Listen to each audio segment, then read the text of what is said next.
பேச வந்திருக்கின்ற பேச்சாளர் டாக்டர் சுபாசினி கனகசுந்தரம் அவர்கள். அருங்காட்சி என்று ஒரு சொல் இருக்கின்றது. பார்ப்பதற்கு அரிய விஷயங்களை தொகுத்து அங்கே வைத்திருக்கின்றார்கள். அதுபோன்ற அருங்காட்சியகங்களில் இருக்கின்ற இந்த உலகத்தில் 1000 அருங்காட்சியகங்கள் இருக்கின்றது. அதையும் தாண்டி இருக்கின்றது. அவற்றை எல்லாம் சென்று நேரில் கண்டிருக்கின்றார்.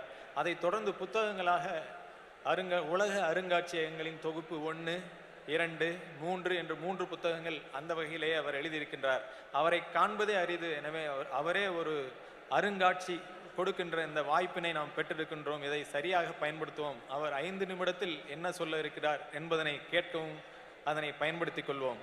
அடுத்து, அக்னி குஞ்சொன்று கண்டேன், அதை அங்கோர் காட்டிடை பொந்திடை வைத்தேன் என்றார் பாரதி. அந்த வகையிலே அக்னி குஞ்சு என்கின்ற விருதையும் அவர் பெற்றிருக்கின்றார். பன்னாட்டு தமிழ் அமைப்பினர், வட சென்னை வட அமெரிக்க தமிழ் சங்கம் அவருக்கு அந்த விருதினை வழங்கி கௌரவித்திருக்கின்றது. சர்வதேச தமிழ் மரபு அறக்கட்டளையை நிறுவி அதனை அவர் முன்னெடுத்து அதனுடைய தலைவியாகவும் செயல்பட்டு கொண்டிருக்கின்றார். உலகெங்கிலும் பறந்து கொண்டிருக்கின்ற டாக்டர் சுபாசினி கனகசுந்தரம் அவர்கள் இன்று நம்மிடையே தோன்றியிருப்பது நமக்கான ஒரு அதிர்ஷ்டம், நல் ஊழ் என்றுதான் சொல்ல வேண்டும். புத்தகங்கள் பல எழுதியிருக்கின்றார். அதில் புத்தகங்கள் தமிழில் எழுதியது மட்டுமல்லாமல் பொய்யா மொழியாரின் திருக்குறளை ஜெர்மன் மொழியிலே மொழிபெயர்த்து அதை 2 புத்தகங்களாக அங்கே வெளியிட்டு அற்புதமான தமிழ் தொண்டு ஆற்றி கொண்டிருக்கின்ற அவரை இங்கே வரவேற்பதில் மகிழ்ச்சி அடைகின்றேன்.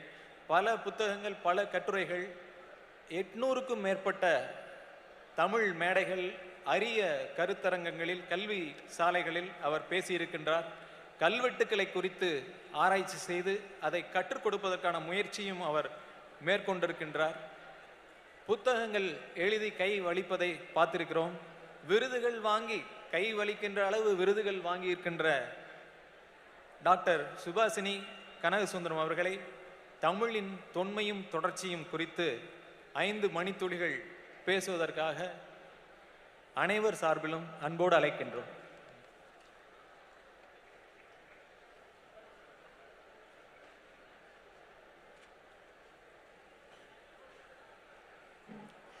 உலகத் தமிழர் அனைவருக்கும் என் இனிய வணக்கம்.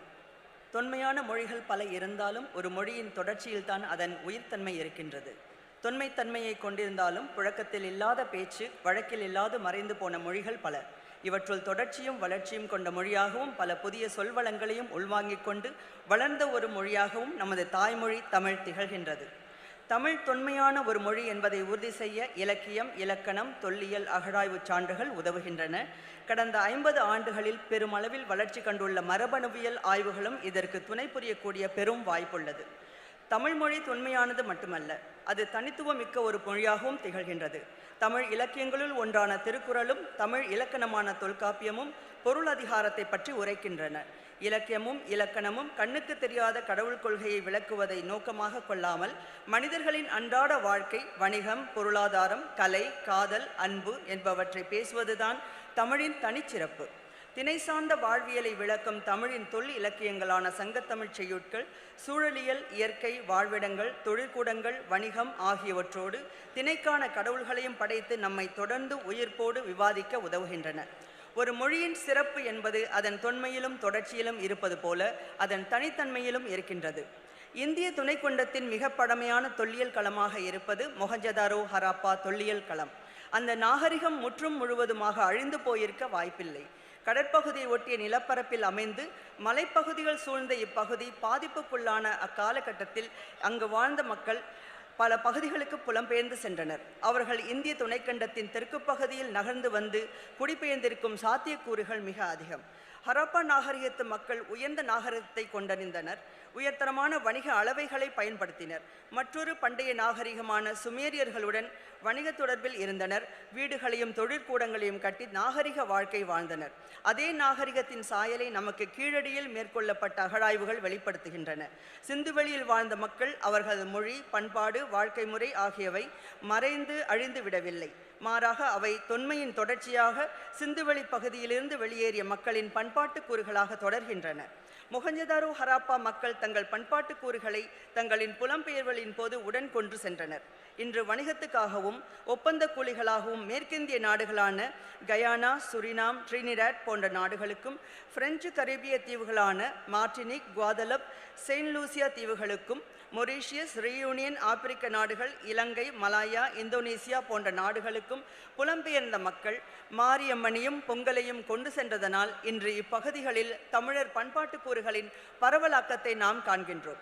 அதே போல இன்றைக்கு 4000 ஆண்டுகளுக்கு முந்தைய காலகட்டத்தில் சிந்துவெளியில் இருந்து தென்னிந்திய பகுதிக்கு புலம்பெயர்ந்த மக்கள் தங்கள் பண்பாட்டையும் மொழியின் தொடர்ச்சியும் கொண்டு சென்றனர்.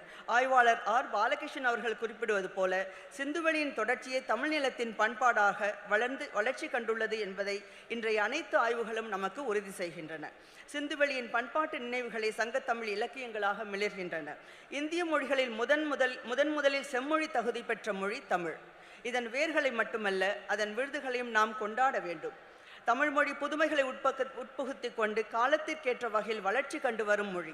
இன்று கணினி, இணையம் என தொழில்நுட்பம் துரித வளர்ச்சி கண்டு வரும் இக்காலத்தில் உலகின் பல மூலைகளில் வாழ்கின்ற இளம் தலைமுறையினரும் பேர் ஆர்வத்துடன் சமூக ஊடகங்களில் தமிழ் மொழியில் கலந்துரையாடுகின்றனர்.